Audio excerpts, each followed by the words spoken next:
कहानी की शुरुआत में हमें 2048 का समय दिखाया जाता है, जब पृथ्वी पर हर तरह के रिसोर्सेज खत्म हो चुके थे। हर तरफ तबाही मची हुई थी। ऐसा लग रहा था कि मानो पृथ्वी अपने अंतिम समय पर हो। जो खाने पीने और रहने के रिसोर्सेज बचे थे, उनके लिए भी सभी एक दूसरे से जंग कर रहे थे।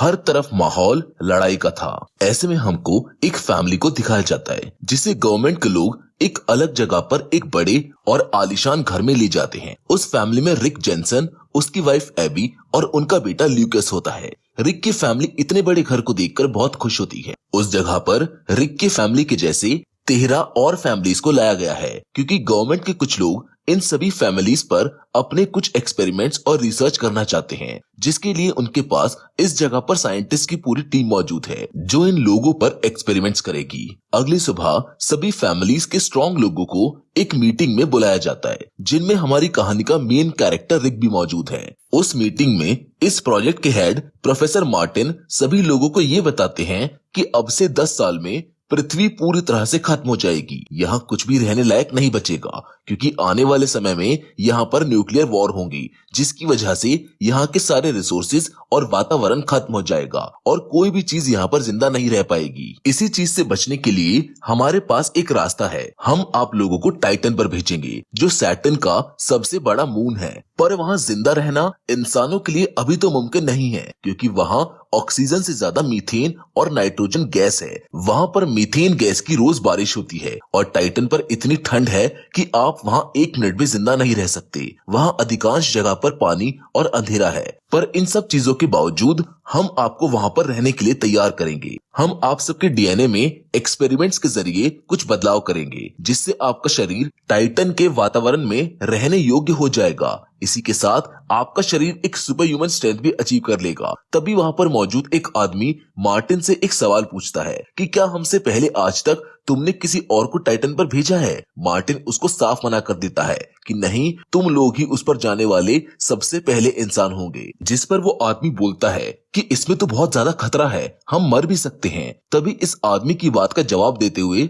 रिक कहता है कि हम सभी ने अपनी मर्जी से इस प्रोजेक्ट के लिए हाँ बोला है, और वैसे भी मार्टिन के हिसाब से ये दुनिया तो खत्म होने वाली है, तो चुपचाप होकर मार्टिन की बात सुनो। जिसके बाद मार्टिन उन सभी से कहता है कि मैंने पूरी दुनिया से 16 देशों के 5000 लोगों में से कुल 13 बेस्ट फैमिलीज को इस मिशन के लिए चुना है, जो कि आप लोग हो, और अब आप लोग इस दुनिया का आने वाला फ्यूचर बनोगे। मीटिंग के बाद सभी लोगों को डॉक्टर फ्रेया लैब में ले जाती है, जहां पर डॉक्टर फ्रेया रिक को एक इंजेक्शन लगाते हुए बोलती है कि मैं अगले 1-2 हफ्तों में तुमको ऐसे और 300 इंजेक्शंस लगाऊंगी, जिससे तुम ऑक्सीजन की जगह नाइट्रोजन में सांस लेने लगोगे। अब अगले दिन रिक के घर पर एक पार्टी चल रही होती है, जहां उसकी वाइफ एबी उसको नीचे से बर्फ लाने को बोलती है, पर नीचे जाते ही उसके सीने में बहुत तेज दर्द उठने लगता है। एबी नीचे आकर उसको उठाती है तो उसका शरीर बहुत ज्यादा गर्म होता है, लेकिन उसको बुखार भी नहीं है। जिसके अगले दिन प्रोफेसर मार्टिन टाइटन पर जाने वाले सभी लोगों को एक स्विमिंग पूल के पास लेकर आते हैं। वो देखते हैं कि उनमें से कौन सबसे ज्यादा देर तक पानी के अंदर रह सकता है। धीरे धीरे करके सब लोग बाहर आने लगते हैं, पर रिक और टेली नाम की एक लड़की सबसे ज्यादा देर तक पानी के अंदर रहते हैं। कुछ देर बाद टेली की भी सांस टूट जाती है और वो पानी से बाहर आ जाती है। वो पानी में पूरे 30 मिनट तक रहती है। अब पानी के अंदर सिर्फ रिक ही बचा होता है। मार्टिन रिक के पहने हुए कपड़ों की मदद से उसकी हार्ट बीट और उसके ऑक्सीजन लेवल को चेक कर रहा था। धीरे धीरे उसकी हार्ट बीट और उसका ऑक्सीजन लेवल दोनों बहुत ज्यादा कम होने लगते हैं, पर उसको इस चीज का कोई भी फर्क नहीं पड़ रहा था। लेकिन थोड़ी देर बाद रिक अपनी मर्जी से पानी से बाहर आ जाता है। सब लोग उसके लिए तालियां बजाते हैं, क्योंकि वो पूरे 42 मिनट तक पानी के अंदर था। अब कुछ दिनों बाद रिक की एक सर्जरी करी जाती है, जिसके बाद वो सही सलामत अपने घर चला जाता है। पर उसी रात वो अचानक अपने बेड से उठकर किचन में चला जाता है। एबी जब रिक को बेड पर नहीं देखती तो वो उसको ढूंढने लगती है। वो देखती है कि रिक किचन में अपने शरीर पर बर्फ लगा रहा है, क्योंकि उसका शरीर बहुत ज्यादा गर्म हो रहा है। उसको बहुत ज्यादा गर्मी लग रही है। ये देखते हुए एबी उसको एक और बर्फ का बैग ला कर देती है। रिक उस बर्फ के अंदर हाथ डालकर एबी को दिखाता है। वो बोलता है कि अब मुझको बिल्कुल भी ठंड का एहसास नहीं हो रहा। शायद ये सब उन एक्सपेरिमेंट्स की वजह से हो रहा है, यानी उनके एक्सपेरिमेंट्स काम कर रहे हैं। क्योंकि टाइटन पर बहुत ज्यादा ठंड है और वहां पर वो लोग ही जाएंगे जिनके शरीर को ठंड का बिल्कुल भी एहसास नहीं होगा। अभी भी इन्होंने मीथेन और नाइट्रोजन गैस के लिए इन सभी को तैयार नहीं किया था, जो कि इनके लिए एक काफी बड़ी मुश्किल थी। पर ये लोग इस चीज का भी एक रास्ता ढूंढ लेते हैं। ये टाइटन पर जाने वाले सभी लोगों को लिक्विड मीथेन से भरे पूल में तैराते हैं, जिससे सभी को शुरुआत में बहुत ज्यादा दिक्कत होती है। पर धीरे धीरे इन सभी का शरीर इस चीज को भी हैंडल करने लगता है, जिसके बाद इन्हें एक नए तरीके के मास्क को पहनाकर दौड़ाया जाता है, जिससे उस मास्क में बहुत ज्यादा नाइट्रोजन गैस बनने लगती है। रिक और बाकी सभी को उस मास्क को पहनकर पूरे दिन दौड़ाया जाता है। ऐसा करते करते कुछ दिन बीत जाते हैं। एक दिन रिक और टाइटन पर जाने वाले सभी लोग बाथरूम में अपने कपड़े चेंज कर रहे होते हैं कि तभी रिक का ध्यान अपने बालों पर जाता है। वो देखता है कि उसके बाल बहुत ज्यादा टूट रहे हैं। तभी उसका ध्यान एक और आदमी पर जाता है जिसके बिल्कुल रिक की तरह ही बाल टूट रहे होते हैं। वो सोचता है कि शायद ये सब मेरे साथ उन दवाइयों की वजह से हो रहा है जो हमें एक्सपेरिमेंट्स के दौरान खिलाई जा रही हैं। तभी वहां उनमें एक लड़की की तबीयत खराब होने लगती है। उसके मुंह से बहुत सारा खून निकलता है और देखते ही देखते उस लड़की की मौत हो जाती है, जिसको देखकर रिक और उसके सभी साथी बहुत ज्यादा डर जाते हैं, क्योंकि उस लड़की पर भी वही एक्सपेरिमेंट्स किए जा रहे थे जो रिक और बाकी लोगों पर हो रहे थे। ये जानने के बाद सभी को अपनी जान खतरे में लगने लगती है। उनको लगता है कि हम भी आज या कल इस लड़की की तरह ही मारे जाएंगे। पर रिक सबको शांत कराता है। उसी रात टाइटन पर जाने वाले सभी लोग रिक के घर पर इकट्ठा होकर उस लड़की की मौत के बारे में बातें करने लगते हैं। वो बोलते हैं कि उसकी मौत उस पर होने वाले एक्सपेरिमेंट्स की वजह से हुई है और ये एक्सपेरिमेंट्स हम पर भी रोज हो रहे हैं, यानी हम भी सेफ नहीं हैं। पर रिक सबको ये कहता है कि ज्यादा मत सोचो, हम अभी तो ठीक हैं और शायद हमारे साथ उस लड़की की तरह ना हो। तभी रिक के एक साथी जैक को अचानक बहुत तेज गुस्सा आने लगता है और वो गुस्से में अपनी वाइफ को भी जख्मी कर देता है। असल में उसके साथ ऐसा जब से हो रहा था जब से वो लोग उसके ऊपर एक्सपेरिमेंट कर रहे थे। उन एक्सपेरिमेंट्स की वजह से वो अग्रेसिव बनता जा रहा था। जैसे तैसे करके रिक और बाकी लोग जैक को शांत करा देते हैं। अब अगली सुबह रिक के घर पर डॉक्टर फ्रेया आती है। वो उसको बताती है कि जो लड़की उस दिन बाथरूम में मरी उसको पहले से ही एक पुरानी बीमारी थी जिसकी वजह से उसकी मौत हो गई। उसमें एक्सपेरिमेंट का कोई हाथ नहीं है। उसके शरीर पर उन दवाइयों का कोई भी साइड इफेक्ट नहीं हुआ। उसकी मौत बिल्कुल नेचुरल थी। तो तुम लोग खामखा डरना बंद करो। डॉक्टर फ्रेया की बातें सुनकर रिक ये तो समझ गया था कि ये कहीं ना कहीं झूठ बोल रही है। उसी रात रिक को भी खून की उल्टी होती है, जिसको देखकर उसकी वाइफ एबी थोड़ा चिंता में आ जाती है। वो उसके ब्लड का सैंपल ले लेती है। असल में एबी भी एक बहुत अच्छी डॉक्टर होती है। वो रिक के ब्लड के सैंपल को लेकर घर के बाहर आ जाती है। तभी उसे अपने घर की दीवार पर एक रेड लाइट जलते हुए दिखाई देती है, जिसको देखकर वो समझ जाती है कि ये कैमरास हैं, यानी वो लोग हम पर इस पूरे समय नजर रख रहे हैं। अगले दिन एबी रिक के ब्लड को लैब में ले जाकर चेक करने लगती है, जहाँ पर उसके रिजल्ट से वो बहुत ज्यादा चौंक जाती है। रिक के ब्लड के अंदर उसे बहुत सारे अलग अलग जानवरों का डीएनए मिलता है, जिसके साथ उसके ब्लड में नए और खतरनाक तरीके के केमिकल्स भी होते हैं जिनके बारे में उन्हें कुछ नहीं बताया गया। यानी मार्टिन और उसकी टीम ने इन सभी से बहुत सारी बातें छुपाई हैं। वहीं दूसरी ओर रिक पानी के अंदर अकेला बैठा होता है, पर तभी उसके हाथ की खाल उतरने लगती है, यानी अब उसके स्किन भी उतरने लगी थी, जिसको देखकर रिक डरने लगता है। वहीं उधर एबी रिक के ब्लड में मिले उन जानलेवा केमिकल्स के बारे में बात करने इस प्रोजेक्ट के हेड प्रोफेसर मार्टिन के पास जाती है। वो गुस्से में रिक के बारे में उनसे सवाल पूछती है, पर मार्टिन एबी को कुछ नहीं बताता और वहां से चला जाता है। जिसके अगले दिन ही रिक की आंखों का एक ऑपरेशन किया जाता है ताकि वो टाइटन ग्रह पर अंधेरे में भी देख सके। ऑपरेशन के बाद रिक की आंखों पर पट्टी बांधकर उसको उसके घर भेज दिया जाता है, जहां वो अपने बेटे के साथ कुछ बातें कर ही रहा होता है कि तभी उसकी आंखों से खून निकलना शुरू हो जाता है, जिसकी वजह से एबी उसको दोबारा हॉस्पिटल ले जाती है, जहां पर उसको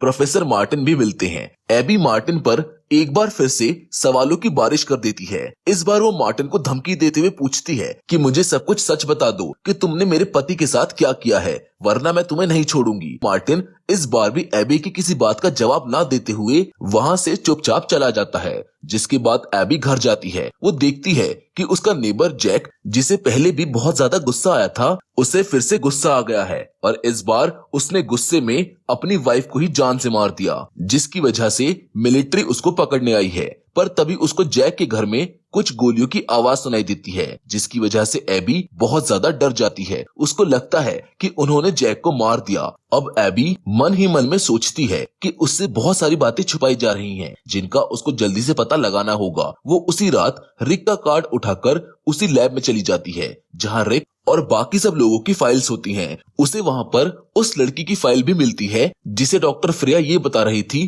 कि उसकी मौत एक पुरानी बीमारी की वजह से हुई थी। पर उसकी फाइल चेक करने के बाद एबी को पता चलता है कि उसकी मौत किसी बीमारी की वजह से नहीं हुई, बल्कि उस पर किए जाने वाले एक्सपेरिमेंट्स की वजह से हुई थी, जो कि उसकी फाइल में साफ साफ लिखा हुआ था, क्योंकि उसको तो कोई बीमारी ही नहीं थी। तभी एबी को आगे से आवाज आने लगती है। वो आगे जाकर देखती है तो उसको एक रूम में प्रोफेसर मार्टिन और उनके साथी डॉक्टर बैठे हुए दिखाई देते हैं, जिनकी नासा वालों से मीटिंग चल रही थी। एबी बाहर चुपके से उनकी सारी बातें सुनने लगती है, जहां पर नासा वाले प्रोफेसर मार्टिन और उसकी टीम के ऊपर इल्जाम लगाते हुए कह रहे थे कि तुमने इंसानों के ऊपर जो एक्सपेरिमेंट्स किए हैं वो पूरी तरह से इलीगल हैं। उसके लिए तुम्हें जेल जाना पड़ सकता है। तुम्हें अभी के अभी उन एक्सपेरिमेंट्स को रोकना होगा, वरना तुम्हें कोई नहीं बचा पाएगा। एबी भी ये सारी बातें सुन लेती है और अपने आप से बोलती है कि वो इन लोगों के बारे में बिल्कुल सही थी। वो चुपचाप वहाँ से घर चली जाती है। अगली सुबह प्रोफेसर मार्टिन रिक के घर एबी और रिक से मिलकर कुछ बातें करने के लिए आते हैं। अब वो उन दोनों को इस मिशन और इसके एक्सपेरिमेंट्स के बारे में सब कुछ सच बताने लगते हैं। वो एबी और रिक को बताते हैं कि मैं किसी का भी बुरा नहीं चाहता हूँ। मैंने ये सारे एक्सपेरिमेंट्स इसलिए किए ताकि मैं इंसानों की आने वाली पीढ़ी को टाइटन पर भेज सकूं। लेकिन इन एक्सपेरिमेंट्स का हर किसी के ऊपर क्या नतीजा होने वाला है ये मुझको भी नहीं पता, क्योंकि हर किसी का डीएनए अलग है। लेकिन रिक इन सभी में सबसे आगे है। इसकी बॉडी इन सभी एक्सपेरिमेंट्स को अच्छी तरीके से झेल पा रही है, जिसकी वजह से इसकी बॉडी में अब चेंज आने लगे हैं। जब ये एक्सपेरिमेंट्स पूरी तरीके से पूरे हो जाएंगे तो जो भी सक्सेसफुली जिंदा बचेगा वो एक टाइटन क्रिएचर में बदल जाएगा, जिसे होमो टाइटन्स बोला जाएगा। उनमें सुपर ह्यूमन स्ट्रेंथ के साथ साथ काफी सारी नई ताकतें आएंगी और वो टाइटन पर रहने वाले पहले इंसान होंगे। लेकिन मैं ये नहीं जानता कि उस टाइम इनका बिहेवियर कैसा होगा। ये शांत होंगे या फिर गुस्सैल, ये चीज इनके डीएनए पर निर्भर करेगी। ये सारी बातें सुनकर रिक और एबी बहुत ज्यादा दुखी हो जाते हैं। पर रिक के पास अब आगे जाने के अलावा और कोई रास्ता नहीं था, क्योंकि अब वो इंसान तो बिल्कुल भी नहीं रहा था। वो धीरे धीरे होमो टाइटन बनता जा रहा था, इसलिए उसे अपने इस सफर पर आगे ही बढ़ना होगा। रात को जब रिक अपनी आंख से पट्टी हटाता है तो उसको पता चलता है कि अब वो अंधेरे में भी साफ साफ देख सकता है और वो पानी में बिना सांस लिए जितना चाहे उतनी देर तक रह सकता है। उसे अब अपने आसपास की हर चीज महसूस होने लगी थी। वो छोटे से छोटे साउंड को भी सुन पा रहा था। अगले दिन रिक और बाकी सभी लोगों की टाइटन पर जाने के लिए आखिरी सर्जरी होती है, जिसमें बाकी सभी लोग मर जाते हैं। कोई भी उस सर्जरी को नहीं झेल पाता, लेकिन रिक और उसकी दोस्त टैली वो दोनों इस सर्जरी में जिंदा बच जाते हैं। जिसके बाद रिक की वाइफ और उसका बेटा उससे मिलने लैब में आते हैं, जो उसको देखकर बिल्कुल शॉक्ड रह जाते हैं, क्योंकि अब वो पूरी तरह से एक टाइटन क्रिएचर में बदल चुका था। उसके सर पर एक भी बाल नहीं था, उसके कान भी इवॉल्व होने की वजह से गायब हो चुके थे। लेकिन वो अभी भी अपनी फैमिली को बिल्कुल सही से पहचान पा रहा था। वो उनकी बातें तो सुन पा रहा था, लेकिन उनसे कुछ बोल नहीं पा रहा था, क्योंकि टाइटन क्रिएचर लो फ्रीक्वेंसी में बात करते हैं। उनकी बातें इंसान नहीं सुन सकते। रिक को उसके घर भेज दिया जाता है। घर जाकर उसकी वाइफ एबी उसे कपड़े पहनने में मदद करने लगती है, पर वो शर्ट उसको छोटी आने लगती है, जिसकी वजह से उसे काफी तेज गुस्सा आ जाता है। जिसके बाद रिक अपने घर के पूल में बहुत तेजी से तैरने लगता है। तभी उसकी दोस्त टैली वहां पर आती है। टैली के हाथ पूरी तरह से खून में सने हुए होते हैं। रिक उसके हाथों को अपने हाथों में लेता है और तभी उन दोनों के हाथों से कुछ टेंटिकल्स निकलने लगते हैं, जिससे वो एक दूसरे का दिमाग पढ़ने लगते हैं। रिक टैली का दिमाग पढ़ लेता है, जिससे उसको पता चल जाता है कि उसने गुस्से में आकर अपने पति का खून कर दिया और इसके हाथों पर ये उसी का खून लगा हुआ है। पर इतने में ये खबर अब मिलिट्री वालों को भी पता चल जाती है और वो रिक और टैली को पकड़ने के लिए रिक के घर आ जाते हैं। टैली उन पर हमला करने लगती है, पर वो लोग उसको गोलियों से मार डालते हैं। इससे पहले वो रिक को मारते वो उन सभी को अपने सुपर ह्यूमन स्ट्रेंथ की मदद से जान से मार देता है और वहां से जंगल की ओर भाग जाता है। एबी भी उसका पीछा करते हुए उसके पीछे जाती है, जहां जंगल के एक हिस्से में उसको रिक मिल जाता है। रिक अभी भी एबी को पहचानता है और वो उससे उतना ही प्यार करता है जितना पहले किया करता था। वो एबी का हाथ पकड़कर उसको ये बात महसूस कराता है और उसका दिमाग भी पढ़ने लगता है। रिक अब किसी का भी दिमाग पढ़ सकता था। एबी का दिमाग पढ़ने पर उसको ये पता चलता है कि वो भी उससे प्यार करती है। रिक एबी की वजह से अपने आप को मिलिट्री के हवाले कर देता है। रिक को वापस लैब में ले जाया जाता है, जहाँ पर प्रोफेसर मार्टिन भी होते हैं, जो रिक की वाइफ एबी से रिक को एक खास किस्म का इंजेक्शन देने को कहते हैं, जिससे रिक अपनी पिछली सारी यादें भूल जाएगा। जिसके बाद हम खुशी खुशी उसको टाइटन पर भेज देंगे। यही रिक के लिए सबसे सही रहेगा। एबी रिक को वो इंजेक्शन देकर वहाँ से डॉक्टर फ्रेया और अपने बेटे को लेकर अपने घर के लिए निकल जाती है, जिसकी थोड़ी देर बाद ही रिक वहाँ के सारे ऑफिसर्स को मारकर अपने परिवार के पास अपने घर आ जाता है, जहाँ हमको ये पता चलता है कि एबी ने रिक को वो खास किस्म का याददाश्त मिटाने वाला इंजेक्शन नहीं दिया, क्योंकि वो अपने पति को टाइटन पर नहीं भेजना चाहती। वो उसके साथ यहीं पर रहना चाहती है। रिक घर आकर सबसे पहले अपनी फैमिली को गले लगाता है, क्योंकि वो अपनी फैमिली से बहुत ज्यादा प्यार करता है और चाहे कुछ भी हो जाए वो उनको कभी भी कोई नुकसान नहीं पहुंचाएगा। रिक भी अपनी फैमिली को छोड़कर कहीं नहीं जाना चाहता। अब इतने में ही मार्टिन और बहुत सारे मिलिट्री वाले रिक के घर को घेर लेते हैं। मार्टिन एबी से कहता है कि तुम रिक को यहाँ रखकर गलती कर रही हो, क्योंकि ये अब कभी भी दोबारा इंसान नहीं बन सकता और ये अब यहाँ के माहौल में ज्यादा दिन जिंदा भी नहीं रह पाएगा। अगर हमें इसकी जान बचानी है तो हमको इसको जल्द से जल्द टाइटन पर भेजना होगा। एबी इस बात को समझ चुकी थी कि रिक यहाँ पर जिंदा नहीं बचेगा, इसलिए ना चाहते हुए भी एबी रोते रोते रिक को एक आखिरी बार गुड बाय बोलती है, जिसके बाद रिक को टाइटन पर भेज दिया जाता है। उसके कुछ दिन बाद मार्टिन को भी पकड़ लिया जाता है। मूवी के लास्ट सीन में हमें इस घटना के कुछ हफ्ते बाद का सीन दिखाया जाता है, जहां मार्टिन के टाइटन प्रोजेक्ट को अब एबी और डॉक्टर फ्रेया सही तरीके से संभाल रही हैं। वो लोगों को टाइटन पर भेजने के सही तरीके ढूंढ रही हैं। तभी एबी का बेटा एबी को बाहर लेकर आता है और आसमान की ओर इशारा करते हुए कहता है कि देखो मॉम, डैड हमको वहाँ ऊपर से देख रहे हैं। जिसके बाद हमें टाइटन का सीन दिखाया जाता है, जहाँ पर रिक पूरी तरह से जी पा रहा था। वो वहाँ पर खुश था। रिक को टाइटन की हवा पानी बिल्कुल भी नुकसान नहीं दे रही थी। तभी रिक अपने विंग्स को फैलाता है और आसमान में उड़ने लगता है, जिसके साथ ये फिल्म यहाँ पर खत्म हो जाती है। हम उम्मीद करते हैं कि टाइटन की ये कहानी आपको पसंद आई होगी। ऐसी और मूवीज के सजेशन आप हमें कमेंट बॉक्स में कमेंट करके दे सकते हैं। हम कोशिश करेंगे कि उनमें से बेस्ट मूवीज पर जल्द से जल्द आपके लिए वीडियो बना सकें। क्योंकि आज की वीडियो में तो बस इतना ही, लेकिन हम फिर से जरूर मिलेंगे, और वो भी एक और नई इंटरेस्टिंग कहानी के साथ। लेकिन हमेशा की तरह तब तक के लिए धन्यवाद।